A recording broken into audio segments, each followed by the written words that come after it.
Hello అండి, welcome back to our channel. ఈరోజు story villain husband episode 64. ఇక స్టోరీలోకి వెళ్తే, క్షమించండి అంకుల్, నాకు ఇష్టం లేదు అంటూ ప్రతాప్ వర్మ చేతుల్లో నుండి తన చేతిని వెనక్కి తీసుకుంటున్న మహదీర్ వైపు చూస్తూ ఉన్న ప్రతాప్ వర్మ మొహంలో అప్పటి వరకు ఉన్న నవ్వు మాయమవుతుంది. మహదీర్ వైపు ఆశ్చర్యంగా చూస్తూ, అర్థమైంది మహదీర్, నువ్వు కూడా అందరి ఫాదర్స్ లాగే ఆలోచిస్తూ క్యారెక్టర్ లేని నా మనవడిని నీ కూతురికిచ్చి పెళ్లి చేయడానికి ఇష్టపడడం లేదు, అంతే కదా అని పిలవంగా నవ్వుతూ, ఇందులో నిన్ను తప్పు పట్టడం లేదు మహదీర్, మా ఇంట్లో కూడా ఒక ఆడపిల్ల ఉంది, నువ్వు ఎందుకు వద్దంటున్నావో ఆ మాత్రం నేను అర్థం చేసుకోగలను. ఇట్స్ ఓకే, వెళ్దాం పద, ఎలా జరగాలనుందో అలాగే జరుగుతుంది అంకుల్ అంటూ ప్రతాప్ వర్మ చేయి పట్టుకుని ఆపేస్తూ, మీరు తప్పుగా అర్థం చేసుకుంటున్నారు అంకుల్, జైకి క్యారెక్టర్ లేకపోవడం ఏంటి అంకుల్, ప్లీజ్ ఇంకెప్పుడు జైని తక్కువ చేసి మాట్లాడకండి, వాడు బంగారం. నేను వద్దు అన్నది జై అమ్మాయిలతో రిలేషన్లో ఉన్నాడని ఏమాత్రం కాదు. జైకి ఆద్య అంటే ఇష్టం లేదు, అలాగే ఆద్యాకి కూడా జై అంటే నచ్చడు. ఇన్ఫ్యాక్ట్ ఆద్యాకి పెళ్ళంటేనే ఇష్టం లేదు. ఆ విషయం మీకు కూడా తెలుసు కదా. ఇష్టం లేకుండా బలవంతంగా ఇద్దరికి పెళ్ళి ఎలా చేస్తాం చెప్పండి. అయినా వాళ్ళు ఈ పెళ్ళికి సస్యమీరా ఒప్పుకోరు. ఒకవేళ ఒప్పుకున్నా పెళ్లి తర్వాత కలిసుంటారన్న నమ్మకం కూడా నాకు లేదు. ఆద్యాను పెళ్లి చేసుకుని జై బాధపడడం కంటే ఈ పెళ్లి జరగకపోవడమే మంచిది. జై కోసం మంచి అమ్మాయిని వెతికి మ్యారేజ్ చేద్దాం. ట్రస్ట్ మీ అంకుల్, నేను ఆ ఉద్దేశంతోనే నాకు ఇష్టం లేదు అన్నాను, కానీ మరో ఆలోచన నాకు లేదు. వినయ్ నా ప్రాణం అంకుల్, అలాంటి నా ప్రాణ స్నేహితుడికి వియ్యంకుడు అవ్వబోయే ఛాన్స్ నేను వదులుకుంటానా? పిల్లల వల్ల మన మధ్య ఉన్న రిలేషన్ పెరగాలి కానీ దూరం అవ్వకూడదు, అందుకని వద్దు అంటున్నాను అంకుల్. మహదీర్ మాటలకి ప్రతాప్ ఆనందంగా నవ్వుతూ, లోకంలో అందరు పెళ్ళిళ్ళు ఇష్టపడే చేసుకుంటున్నారా మహదీర్? పెళ్ళయ్యాక సిచ్యువేషన్స్ బట్టి వాళ్ళు కూడా మారుతారు, అంతదాకా ఎందుకు? మన వినయ్ కూడా రేణుకాను ఇష్టం లేకుండానే మన బలవంతం మీద మ్యారేజ్ చేసుకున్నాడు. బట్ పెళ్ళయ్యాక రేణుక తన మీద చూపిస్తున్న ప్రేమకి వాడిలో మార్పు మొదలయ్యి మాయాకి తండ్రి అయ్యాడు. జై విషయంలో కూడా అంతే జరుగుతుంది, కాకపోతే కొంచెం టైం పట్టొచ్చు అంతే. నాకు పూర్తి నమ్మకం ఉంది మహదీర్, ఆద్య మాత్రమే జైను పూర్తిగా మార్చగలదు అని అంటూ మహదీర్ చేయి పట్టుకొని, నిన్ను ఒకసారి అడిగాను గుర్తుందా? నాకు అవసరం ఉన్నప్పుడు ఒక హెల్ప్ అడుగుతాను అని, అది నువ్వు చెయ్యాలి అని చెప్పాను. అది ఇప్పుడు అడుగుతున్నాను.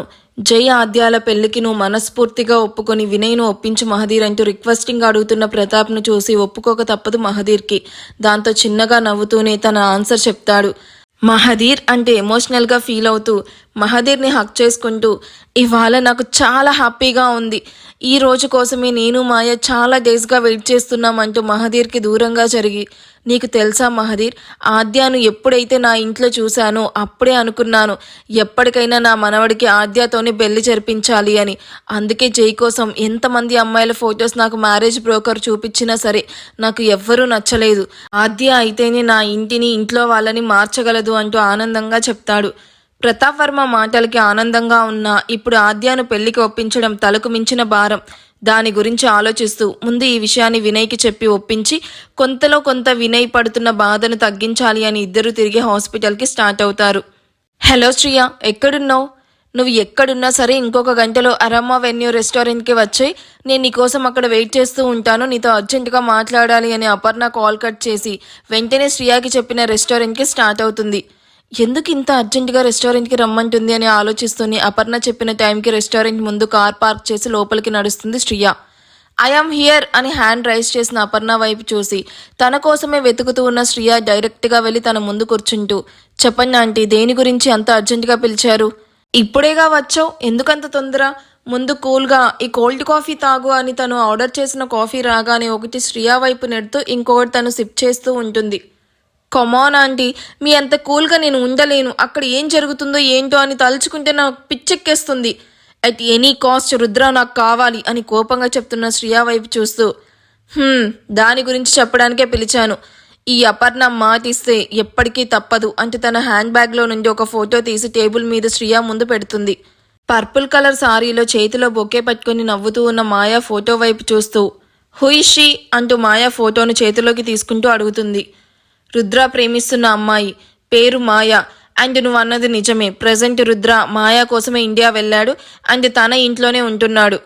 శ్రియ మాయా ఫోటో వైపు ఎర్రటి కళ్ళతో చూస్తూ, దీనివల్లే నా రుద్ర నన్ను దూరం పెడుతున్నాడు, అసలు ఇదే లేకపోతే రుద్ర ఎప్పటికైనా నాకే సొంతం అవుతాడు. ఎస్, ఇది బ్రతికుండకూడదు అని ఫోటో వైపు కసిగా చూస్తూ అపర్ణ వైపు చూస్తుంది. నువ్వు ఏం చేసినా 1కి 2 సార్లు ఆలోచించి ప్లాన్ చేయి శ్రియా. రుద్ర ఇండియాలోనే ఉన్నాడని మర్చిపోకు. అండ్ మీ అంకుల్ను మాటల్లో పెట్టి ఆ మాయ అడ్రస్ తెలుసుకున్నాను. ఆయన కూడా మంచి మూడ్లో ఉండి అడ్రస్ చెప్పారు, లేదా చెప్పేవారు కాదు అంటూ మాయ అడ్రస్ కూడా శ్రియా మొబైల్కి షేర్ చేస్తూ కేర్ఫుల్ అంటూ నువ్వు ఇండియా వెళ్ళాక 2 డేస్లో నాకు గుడ్ న్యూస్ చెప్పాలి. అండ్ ఎప్పటికైనా సరే నువ్వే నాకు ఇంటి కోడలిగా రావాలి. అందుకే ఇంత పెద్ద రిస్క్ తీసుకున్నాను అంటూ అక్కడి నుండి వెళ్ళిపోతుంది. అపర్ణ వెళ్ళిపోయాక తప్పకుండా చెప్తాను ఆంటీ, ఇప్పుడే ఇండియాకి స్టార్ట్ అవుతా అని ఇమీడియట్గా ఇండియాకి టికెట్స్ బుక్ చేసుకొని ఫ్రెండ్తో ట్రిప్కి వెళ్తున్నా అని ఇంట్లో చెప్పి తన డ్రెస్సెస్తో పాటు తన లైసెన్స్ గన్ కూడా ప్యాక్ చేస్తూ నో, దీన్ని తీసుకుని వెళ్తే ఎయిర్పోర్ట్లో ప్రాబ్లం అవుతుంది అని ఆలోచిస్తూ దాన్ని జాగ్రత్తగా తన వార్డ్రోబ్లోనే దాచేసి తన లగేజ్ ప్యాక్ చేసుకొని ప్యాకింగ్ అవ్వగానే ఫ్రెష్ అయ్యి ఎయిర్పోర్ట్కి స్టార్ట్ అవుతుంది. అక్క అని మంజుష నాన్సీ భుజం మీద చేయి వేయగానే నాన్సీ చిన్నగా నవ్వి నేను బాగానే ఉన్నాను మంజు, ఏడవ్వాకు అని మంజు కన్నీళ్లు తుడుస్తూ జై దగ్గరకు నేను వచ్చాకి తను నాకు సపోర్టివ్గా నిలబడ్డాడు. నా ఫ్యామిలీకి నేను దూరంగా ఉన్నా ఇవాళ నేను ఇలా నిల్చుకొనున్నానంటే రీజన్ జై. అండ్ నేను కంప్లీట్గా క్యూర్ అయ్యాక వెంటనే ఊరికి వెళ్ళి నాన్నకి జరిగిన విషయం చెప్పాలి అనుకున్నాను. కానీ నాన్న వినే స్టేజ్లో లేడు. నేను ఎన్ని మాటలన్నా పడ్డాను, కానీ నేను చచ్చిపోయాను అండ్ నాకు ఉన్నది ఒక్కటే కూతురని ఎప్పుడైతే చెప్పాడో ఆ రోజు నిజంగా చచ్చిపోయాను. ఏడుస్తూ ఉన్న నన్ను అమ్మలాగా అక్కున చేర్చుకొని నన్ను ఓదార్చి ఎప్పటికైనా మీ అందరూ కలుస్తారు అని ధైర్యం చెప్పాడు జై. ఆ రోజు నుండి ఆ ఆశతోనే బ్రతుకుతూ ఉన్నాను. కానీ రోజు రోజుకి ఆ ఆశ పూర్తిగా చచ్చిపోతుంది. నేను చచ్చిపోతే తప్ప నాన్నకి నా మీద కోపం తగ్గదనుకుంటా అని నేల మీదకి జారిపోయి మొహాన్ని చేతుల్లోకి దాచుకుని ఏడుస్తూ ఉంటుంది నాన్సీ. ఎవరో తన మీద చెయ్యి వేసి నిమురుతూ ఉన్నట్టు అనిపిస్తూ ఉంటే కళ్ళు పైకెత్తి చూసిన నాన్సీకి ఎదురుగా తన తండ్రి కన్నీళ్లతో కనిపించగానే షాక్ అవుతూ నాన్నా అని పిలుస్తున్న నాన్సీ ముందు నీల్ డౌన్ చేసి కూర్చుంటూ నాన్సీ నన్ను క్షమించమ్మా అని అడుగుతూ ఉన్న తండ్రిని చూసి నాన్సీ ఏడుస్తూ ఆయనను మరింత గట్టిగా హక్ చేసుకుంటూ గుండెల్లో ఉన్న బరువంతా దిగిపోయే వరకు ఏడుస్తూనే ఉంటుంది. అది చూసిన ముగ్గురు కన్నీళ్లతో చూస్తూ జై తమ ఇంటికి రావడం గుర్తు చేసుకుంటూ ఉంటారు. నెమ్మదిగా స్పృహలోకి వచ్చిన మాయ కళ్ళు తెరిచి చూస్తూ ఉంటే తనని చూస్తూ కూర్చొనున్న ఆద్య మాన్య తను కాన్షియస్లోకి రావడం చూసి మాయా అంటూ నవ్వుతూ పిలుస్తూ చెరో వైపు కూర్చుంటారు. మాయ ఆద్య వైపు చూస్తూ వదినా అంటూ సడన్గా వినయ్ గుర్తు రాగానే డాడీ అంటూ ఏడుస్తూ సెలైన్ పెట్టిన చేతిని ఉన్న నీడిల్ తీస్తూ డాడీకి ఎలా ఉంది వదినా, డాడీ ఎక్కడా? మాయా ఏం చేస్తున్నావు? కామ్ డౌన్ మాయా, మామయ్యకి ఏమీ అవ్వలేదు అని బలవంతంగా మాయాను బెడ్ మీద కూర్చోబెడుతూ హీఈస్ ఓకే నౌ, రెస్ట్ తీసుకుంటున్నాడు, ఫస్ట్ నువ్వు రిలాక్స్ అవ్వు, అంతా బాగానే ఉంది అని చెప్తున్న ఆద్య వైపు చూసి నేను అర్జెంటుగా డాడీని చూడాలి, ప్లీజ్ నన్ను తీసుకుని వెళ్ళు వదినా అని కన్నీళ్లు తుడుచుకుంటూ అప్పుడే ఆ రూమ్లోకి వస్తున్న అమర్ని చూసి అన్నయ్య అంటూ ఏడుస్తూ పిలుస్తుంది. మాయా కామ్ డౌన్ రా, అంకుల్ బాగానే ఉన్నాడు అని ప్రేమగా కన్నీళ్లు తుడుస్తూ పద నిన్ను అంకుల్ దగ్గరికి తీసుకుని వెళ్తాను అని మాయాను వినయ్ రూమ్లోకి తీసుకుని వెళ్తాడు. వినయ్ను అలా బెడ్ మీద చూసిన మాయా ఏడుస్తూ డాడీ అని పిలవగానే మెల్లగా కళ్ళు తెరిచిన వినయ్ నాకేం కాలేదు, ఏడవ్వాకు బంగారం అని మాయాకి ధైర్యం చెప్తూ మాట్లాడుతూ ఉండగా అప్పుడే మాస్క్ వేసుకున్న ఒక డాక్టర్ అక్కడికి వచ్చి పేషెంట్ను డిస్టర్బ్ చేయకండి, జరా బయటకు నడవండి, పేషెంట్కి ఇంజెక్షన్ చెయ్యాలి అని చెప్పగానే అమర్ మాయాను తీసుకుని రూమ్ బయట ఉన్న చైర్లో కూర్చుంటాడు. డాక్టర్ నన్ను ఎప్పుడు డిశ్చార్జ్ చేస్తారు?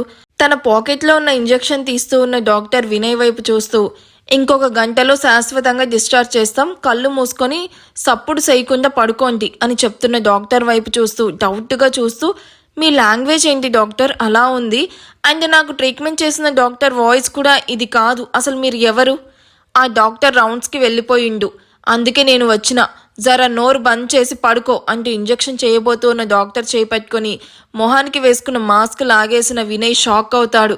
మొహం నిండా కత్తిఘాట్లు అండ్ గుబురుగా పెరిగిన గడ్డం, ఎర్రటి కళ్ళతో చూస్తేనే వామిట్ వచ్చేలా ఉన్న ఆ వ్యక్తి వైపు చూస్తూ ఏయ్ ఎవరు నువ్వు డాక్టర్ కాదు, నాకు తెలుసు ఎవడ్రా నువ్వు అని అరుస్తూ ఉన్న వినయ్ నుండి చేతులు విడిపించుకుంటూ చావబోయే ముందు నేను ఎవరో తెలుసుకొని ఏం చేస్తావు బే అంటూ నేను నిన్ను చంపడానికి వచ్చిన నీ మృత్యువుని అంటూ బలంగా తన చేతిలోని ఇంజెక్షన్ తీసుకుని వినయ్ మెడ దగ్గర ఇంజెక్ట్ చేయగానే బయట కూర్చున్న అమర్ వినయ్ అరుపుకి కంగారుగా లోపలికి వచ్చి ఎదురుగా కనిపించిన విజువల్స్ చూసి షాక్ అవుతాడు. నెక్స్ట్ అప్డేట్లో ఈ స్టోరీని ఫినిష్ చేయబోతున్నాం, అదే సీజన్ 1. మీరు కూడా పెద్దగా ఇంట్రెస్ట్ ఏమీ చూపించడం లేదు, అండ్ మాకు కూడా మీ ఇంట్రెస్ట్ చూసి చాలా బాధగా ఉంది.